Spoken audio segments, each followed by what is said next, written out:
Hey everybody, this is Richard Pierce, and welcome to Learning Objectives 1.2. We're going to talk about some different aspects of learning objectives in this brief episode. Some things I want you to take away from this webinar include I want you to be able to identify when is the appropriate time for the author to write objectives, also to be able to articulate the benefits of backward design when applied to instructional design. Okay, so begin with the end in mind is a famous quote from Stephen Covey, the author of The 7 Habits of Highly Effective People, and it actually caught fire in the education world in the late 1990s with the book Understanding by Design. So in this book, the backwards design principle was articulated, and it really started making sense to a lot of people. And basically is you need to know what the end result is before you plan to get to the end result. So hence backward design. When you build a house, there's a relief drawing of the house and detailed blueprints. And so the same thing applies to constructing an instructional cycle. So your finished house is basically your test, or the student knowledge that's evidenced by performance on your test. Traditional instructional design didn't always comport with this backward design principle. People that don't do this, they define their goals and objectives first, then they write their activities and organize and sequence the activities, and then evaluate the goals and objectives. Well, the problem with this concept is you get focused too much on your activities or too much on your content.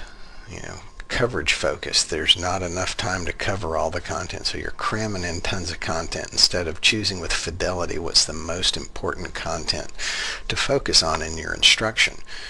All right, well, what's the most important thing? Well, that should be what you're assessing on. So you start with those assessment items first and you work backwards from there.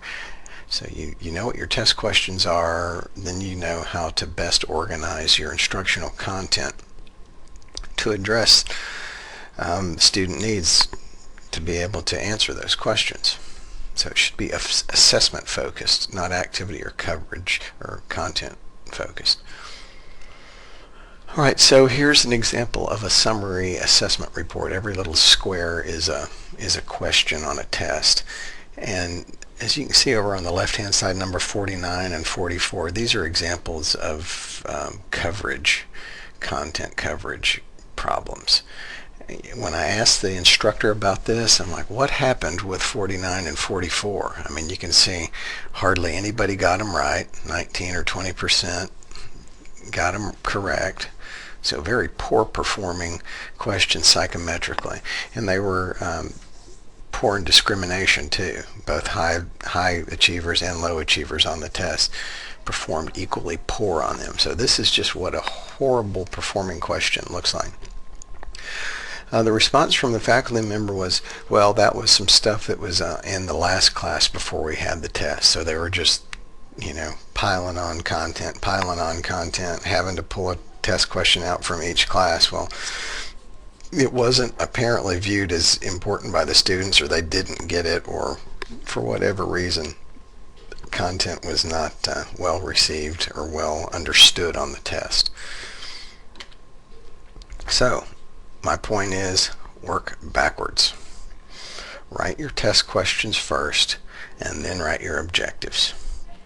Doesn't sound like it makes sense, but trust me, there's a lot of benefits to it. You want to work smart. The most important thing, to the students is what's going to be on the test. That should be the most important thing in your course, right? What's clinically relevant. The most important thing is what you're testing and what you should be focusing on your instruction.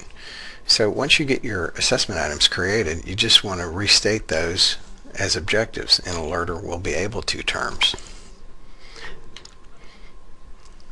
Previously alluded to kind of the instructional cycle. Develop your assessment items first, then your learning objectives, then plan and conduct your instruction and do your assessment. Then you reflect, how well did these assessment items perform? How well did the activity or instruction address the learning objectives? How well were the learning objectives associated or cohesive with the assessment items?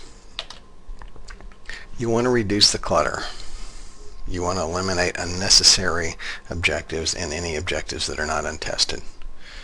It shouldn't be a guessing game. Students should not have to guess what's going to be tested. And you also should focus on the most important or relevant things. So the rationale for this backwards design is very simple. It guarantees alignment between your assessment items and your learning objectives. It also helps you focus attention on what's most important in your content, and it promotes this continuous improvement cycle where you start with the end in mind and then work towards that end and then assess, well, how did I do? How did the students do? Basically, how did we do? There's a shared responsibility for teaching and learning. So to recap, we know what learning objectives are. They're the intended result of instruction. We know the components of them, the ABCDs. We know we're most primarily concerned with the cognitive behavior. We know that we can, assign different levels of cognition to learning objectives and to test questions. And we know when to write our test questions and learning objectives. Right? Write your test questions first, pull your learning objectives out of those questions. The reason you want to do that is tight cohesion between your objectives and your learning and your assessment items, as well as hopefully cohesion with your instructional activities as well to support those outcomes. Thanks, and we'll talk again soon.